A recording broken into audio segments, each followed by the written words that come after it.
How are you doing? Happy Tuesday. Today is day 106 for me with my product.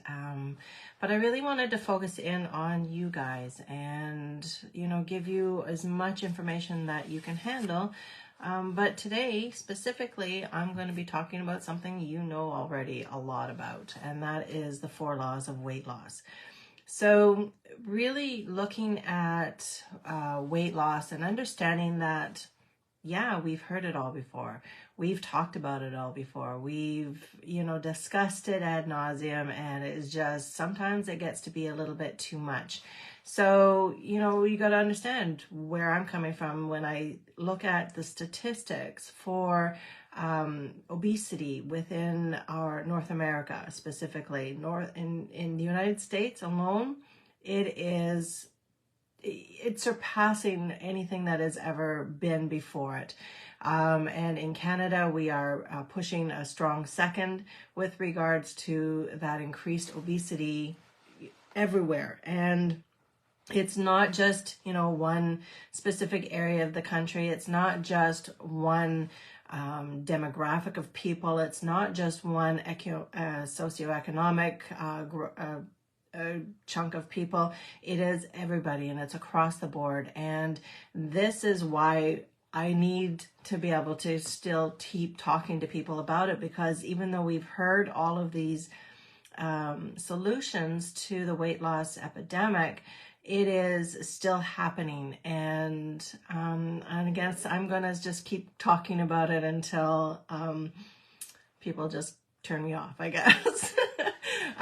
Because, really from my perspective, being in the healthcare field for 30 years of my life, and then going into, kind of switching gears a little bit and going into the holistic end of things, this is where my perspective is coming from a very preventable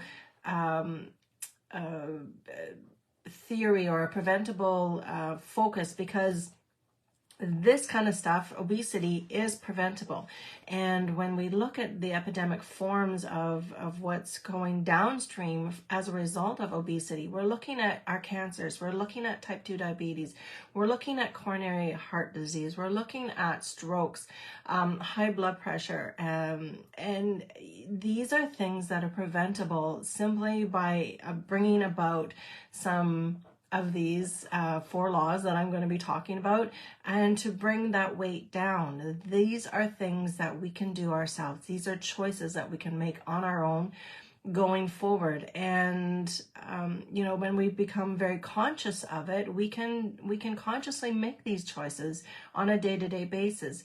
It's not where we have to declare that we're going to be, going and doing this and changing. It's the little wee baby steps. Deciding to get water as opposed to pop, decreasing your coffee intake, having a salad on a daily basis, getting those green leafies in, not going through the drive-through and packing your lunch. These are just small things that is not what I want to talk about, but these are little choices on a day-to-day basis that are going to make a big difference going forward, because there is, like I said, these are these lifestyle diseases that are wreaking havoc on our physical beings, but also the healthcare system. And I have nothing against a conventional healthcare system. It is really a miraculous thing, but when it gets tied up on the things that are very preventable from a very holistic and very nutritional and very individual type of scenario, then these are things that, it takes away from the other things that healthcare can be doing. So just getting into those guidelines of, looking at how we can really decrease our, or how we can actually bring about some weight loss. So first of all, one of the major things is, and I'm going to leave eating to be the last thing, because there's a lot of different scenarios. One of the big things is sleeping. So sleeping has a big benefit to our weight loss efforts. I know we're also, beyond being extremely obese, we are very sleep deprived as well too. This is kind of, again, one of those things that's on epidemic forms. But again, it's those choices. to, start getting into some nighttime routines, to start putting the phones away at 7, 8 o'clock at night, getting a book out, having a hot bath, having a tea or something that's going to bring about that sleepiness. Look towards natural products that can really help to bring about being tired. If you're having issues during the night, and figuring out what those issues are, and then looking towards some resolution with regards to it. So, yes, pharmaceuticals do help, but they can be very dangerous and very toxic to the body as well too. So, before going to a pharmaceutical, looking towards natural things. Restless legs, one of the best things is just magnesium. People are so deficient in magnesium these days because of our poor diets. Looking towards melatonin, especially for our shift workers that tend to have their circadian rhythm is a little off kilter because of the, working night shift and day shift, and your body doesn't know what time of day it is or night. And so it doesn't know when to spike that cortisol or, increase the melatonin that we produce naturally in our bodies to bring in those sleepiness and wakefulness times during the day that are very, very specific. And when we do night shift or we do shift work, it really just throws everything off. There's so many different reasons why. It could be stress, it could be, and that's one of the big things as well too, it could be just what you're eating during the evening. It could be a number of different things raising, and this is where you connect with somebody like myself to really kind of dive into all these little questions and answers to be able to figure out the big picture about why potentially you're not sleeping well. Another law for weight loss is that moving of the body. So understanding that, yes, we only have so many hours during the day, but really scheduling in some very conscious movement of the body. So taking a walk, perhaps, now that the nights are longer, getting out in the evening after eating. And it doesn't have to be to the point where you're sweating your butt off or, you're putting in, miles on your runners, but just do something that's very conscious. It's not just housework up and down the stairs every day and, getting into the car and out of the car and going shopping. And these are not conscious movements. These are just normal movements. But consciously going, okay, so I'm going to go for a bike ride after dinner, or I'm going to take a walk, or I'm going to go for a hike.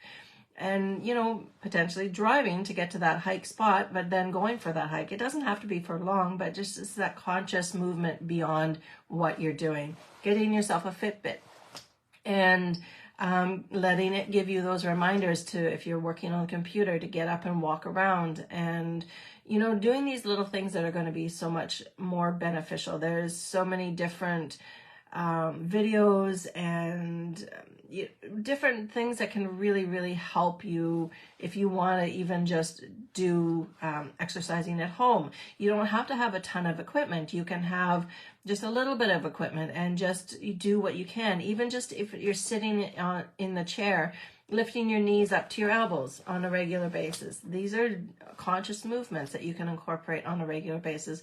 And then the more you do, you're going to be able to strengthen the muscle and tone the body and increase that muscle mass as well too. So just getting into healthy eating. So this is one of the big things that everybody hears about all the time. But again, it's going to be so very important. So really limiting any kind of non-nutritious foods. Sugar. Now, sugar is one of those non-nutritious foods, but it's still something that is not a bad guy. Sugar has been demonized, and I don't like to demonize any kind of foods, because then you end up feeling guilty, and then you have, you feel bad, and you've got all these negative things going on. Sugar is one of those things that it should be as a treat, potentially, and used very sparsely. We do need sugar for brain health.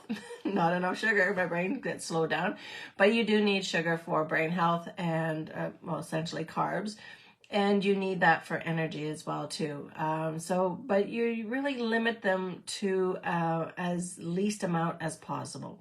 So when we're going through strategic time in your life when you're looking to lose weight, you want to really keep that at an extreme limit in your diet.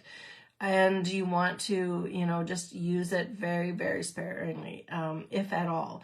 A lot of people like to go towards that keto type diet, but the thing is, when you go towards something very strict like that, and it says, no, you can't have sugar, it's the bad guy, you can't have carbs.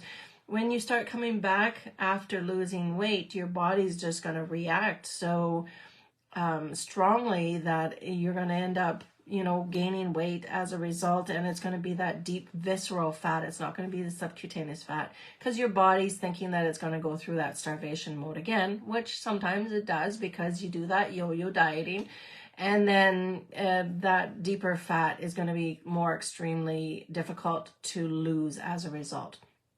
The body is always trying to protect you. The body is always trying to heal you. The body's always trying to do everything possible to keep you as alive as possible. So it's going to do everything in its power to, protect you. It doesn't understand that you're trying to diet to lose this weight, but it is trying to, it's still thinking that we're back in the Sahara and these super-toothed tigers are chasing us. It doesn't understand that we're in a modern day and in a modern age and a modern way of eating. So it is, it's still thinking that way. So you kind of have to adjust things accordingly. So when we're also talking about non-nutritious foods, we're also talking about pastries and donuts and pies and cookies and cakes and soft drinks. So any of your pops, any of your bubbles even, you got a lot of chemicals and a lot of nasty stuff in carbonated water. You want to try to get rid of that as well too. Sweetened juices, that's just sugar in a cup. Orange juice is just sugar in a cup. Yes, it will get you going, especially about as much as a coffee would first thing in the morning, but understand that it's just concentrated sugar in a cup. So to get the best benefits of an orange, if you're craving orange juice, have an orange. Get the fiber, get all the components, the bioflavonoids, the vitamin C, everything that you want to get in your body, get it from the whole food. And alcohol is another one too. So nobody likes to hear it, but everybody kind of knows deep in their pits of their stomach, and they're, it's just toxic. There is no health benefits to alcohol, and it can really put a damper on any kind of efforts you have towards having any kind of healthy lifestyle. So just keep that in mind and make your choices wisely. What do you want? And that's really just comes down to it. Would you prefer to have an alcoholic drink, or would you prefer to get healthy? There might be a period of time where you might have to stop having that kind of stuff. So eventually you can get back to a point where your body is really beautiful and in balance with itself, and your liver is working amazing, and your kidneys are working great, and you're, detoxing regularly. So you can have a couple of drinks and your body's not going to go, oh, I don't know what's going on, and it's too much, I can't handle it, and begins to shut down and just doesn't work properly. Or it goes, okay, we're having a glass of wine, or we're having a beer, or we're having a drink. I can handle this because I'm working great, and your liver is doing all the things that it should do to be able to detox the crap out of the body and still allow you to enjoy your alcoholic beverage. So, but it takes time. It takes time to be able to get to a spot where your body is nice and in that balance where it can work properly. So you're going to cut down on your high-fat foods as well, too. So, again, still in that dietary end of things, choosing poultry and fish and lean red meats as well is going to be very beneficial for any kind of health sustaining going forward. Choosing low-fat cooking methods as well, too. So, as opposed to the deep-fried situations, and even grilling. Sometimes is not always the best because charred meat is not always the best for you as well too, but baking and broiling and steaming, although you don't steam meat, I can't imagine what steamed meat is. Some grilling and some boiling, even boiling meat, I don't know about that. But anyways, using low-fat or non-fat dairy products as well too, if you're still in dairy products. But again, it depends on a very individual situation. A lot of people these days cannot tolerate dairy products. Dairy products are still one of these high nutrient foods that you can take in.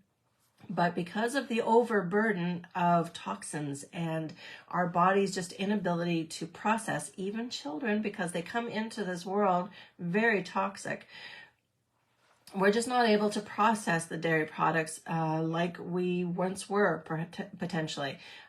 Using vinaigrette and herbs and lemon juice on fat-free salad dressings as well too, or using just really minuscule amounts of, say, olive oil, really good cold-pressed olive oil.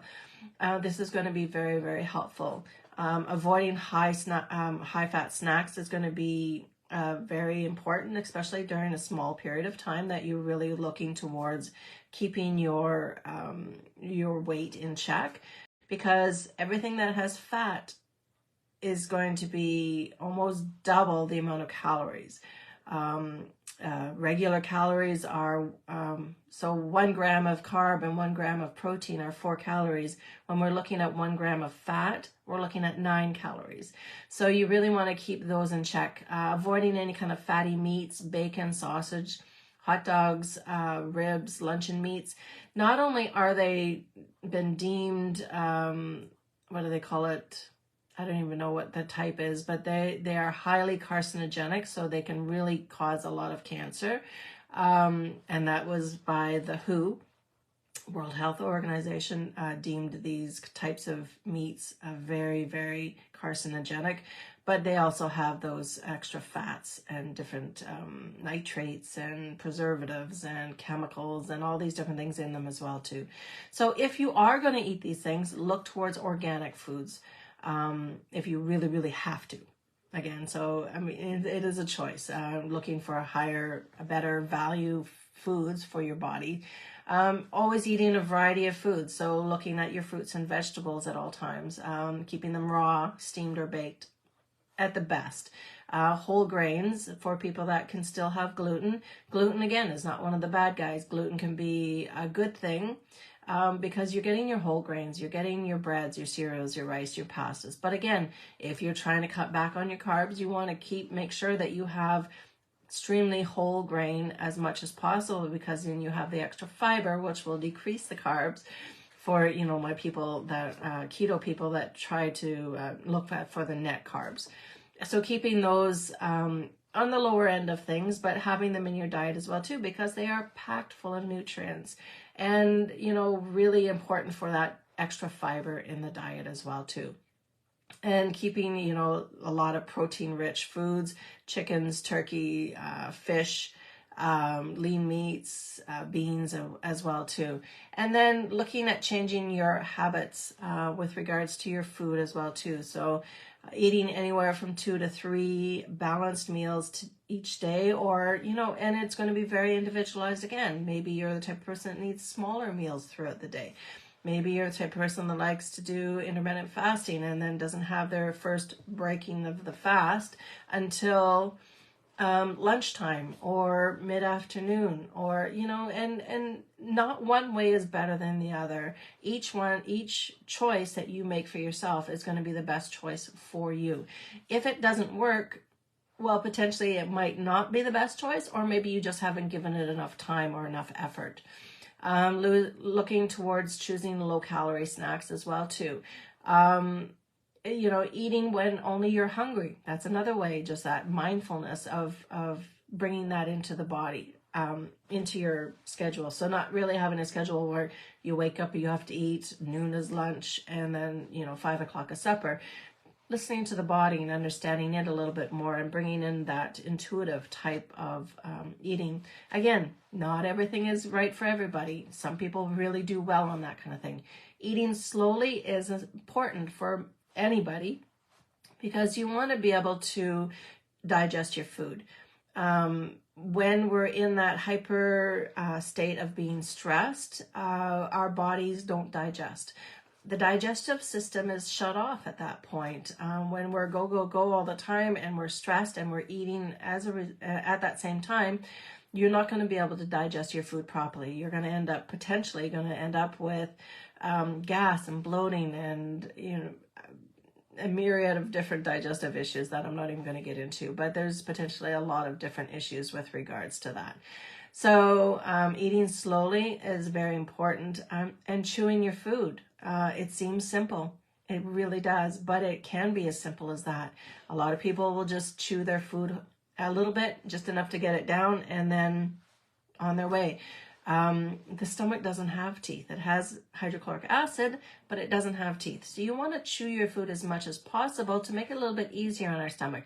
So many people, I would say about 90% of the people that I see as clients have low stomach acid.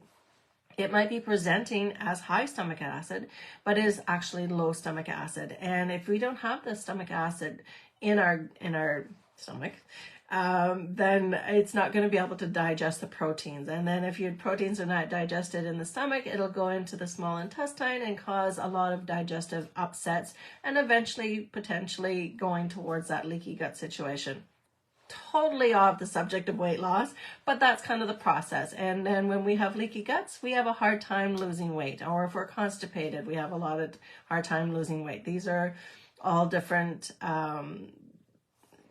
subsections of the whole topic, and it goes without saying for me, but again, and I'm sure you've heard it all before, because again, this is not new news. This is stuff that is always on the minds of everybody, but we just are not, I don't know, we're just not implementing it. And the thing is, you know, that's why I am repeating and repeating and repeating to so many people that, you know, these things are so very important. And then the last little point that I wanted to just bring in was that for sustainable weight loss, we kind of have to do a bit of a mindset shift.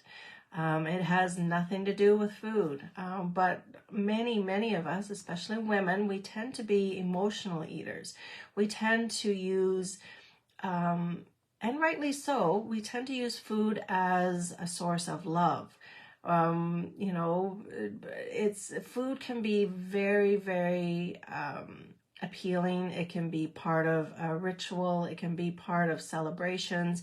It can be part of, I mean, we don't do anything without food, really, especially big, happy times in our lives, when we get married, when children are born, you know, when we gather with family and friends, we always have some sort of food product around us. It is love. It is enjoyment. It is comfort. It is warmth. It is connection. It is all these things that we are as people on an emotional level.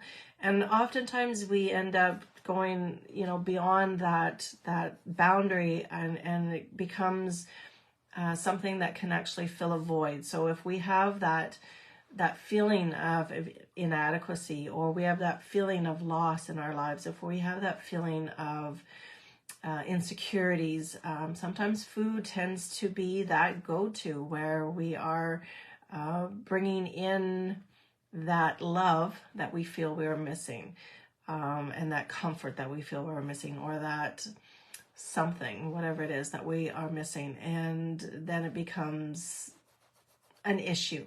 And it can be very, very hard to, you know, get out of that mindset. And this is where we bring in a little bit more of understanding that food as fuel. And then, you know, to fuel this being that we are living in, and using that as an opportunity to really honor the body as well too, and bring about a different shift with our mindset, and saying, okay, well, as a treat, instead of having a cookie, you know, going for a walk. And again, these are not new things that I'm telling you guys. Allowing yourself to bring about a different way of thinking about food, having a gathering of your girlfriends, and instead of having wine and wings, going out and, you know, doing a pedicure or all together, or, you know, just, that's kind of what I'm thinking about with the mindset shifting. And there's a lot of different avenues, again, depending upon the person, where you want to go with that. So, like I said, this is nothing new. This is nothing that any of you have ever not heard before.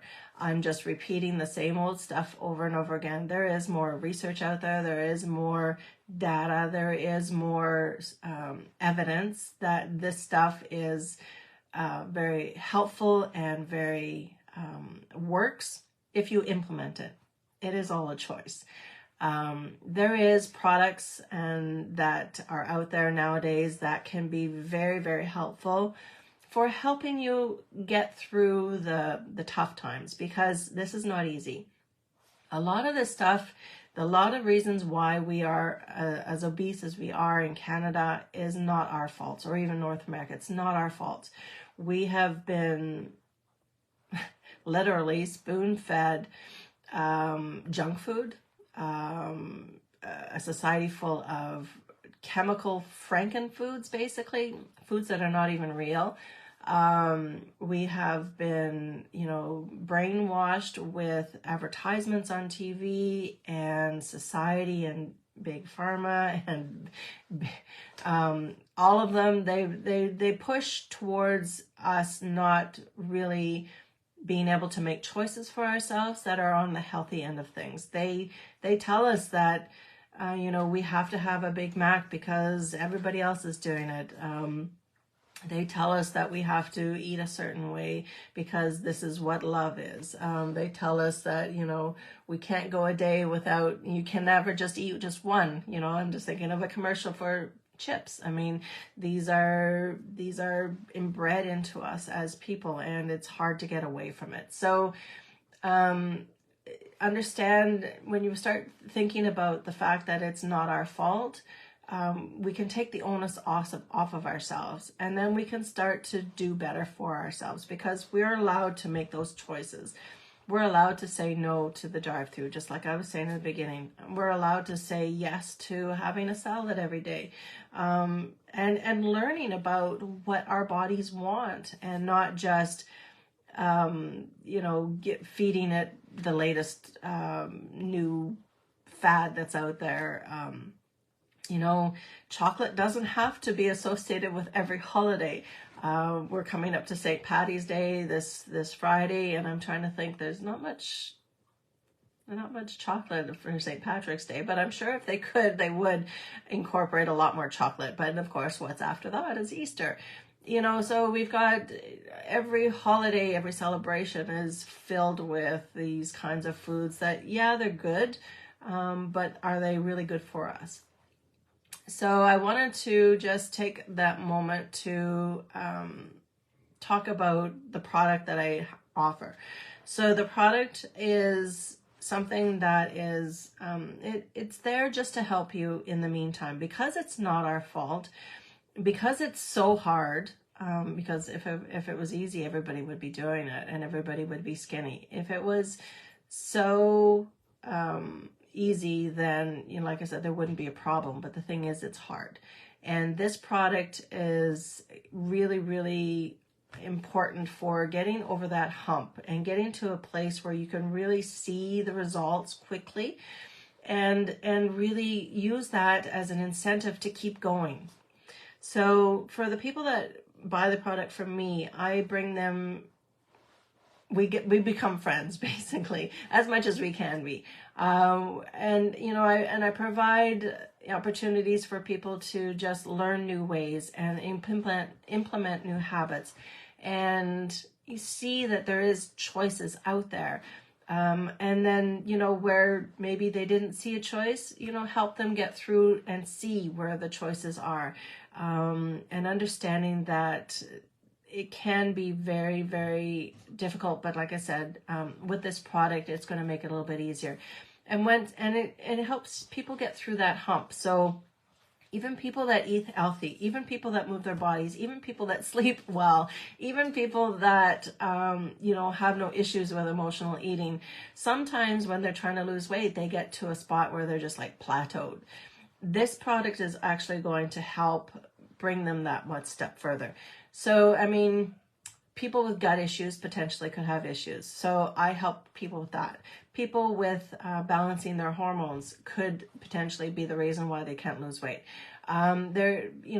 People that don't sleep well. These are reasons that people can't lose weight. There's so many different reasons why you can't lose weight. But when we have this product and allows you to, really balance out your hormones and start dropping the weight, decreasing the cravings, and bringing you so much 100% fat loss, but also increasing the muscle mass in your body, which allows you to burn fat even when you're not doing anything. This is a really good opportunity for people to grab onto this product and then run with it. The thing is, with my clients or the people that buy the product from me, I offer the opportunity to learn all these habits so they can sustain it beyond the product. This is a product that is just temporary to help get you over that hump, to get you to your goals, and then learn to maintain it and sustain the weight loss going forward. And this is where a lot of these products don't give you that opportunity. They don't provide that incentive to learn these habits. And that's why this product is so amazing, because not only myself, but the company itself as well too, promotes healthy habits, movement, healthy eating, bringing about balance of all these things, and then tries to troubleshoot it so you don't have to be on the product forever, so you can get to your goal, like I said, and then sustain it going forward and really decrease that risks or those risk factors for lifestyle diseases going forward, your cancers, your diabetes, your cardiovascular diseases, the cancers. These are, like I said, lifestyle diseases, and even if you're genetically predisposed to them, it's like having a loaded gun where you have the choice about whether you pull that trigger or not. So, like I said, coming into a product like this, I'm still waiting for mine. Everybody around me, a lot of my clients actually have theirs already, so I'm happy for them. But I'm still waiting for mine. But like I said, it will be coming in. I'm going to be talking next week to you guys. Actually, I'm going to be doing this on a weekly basis. This is important. I'm going to be talking about it and talking about it and talking about it, because once those numbers stop increasing, once heart disease for women becomes not the #1 killer, once cancers of a lifestyle disease, lifestyle choices starts decreasing, then I'll be able to stop talking about this, because, it's important. It's important to keep this message out there, and it's important for me to bring about that knowledge to everybody. It's not just about selling a product. It's about your health, and it's about making sure that you are 80 and 90 years old and, still in your own home and, going to visit your kids and your grandkids and your great grandkids and still living as healthy as you are today. That's what lifestyle diseases do to you, and those lifestyle diseases are your choice. That's that loaded gun and that choice about whether you pull that trigger.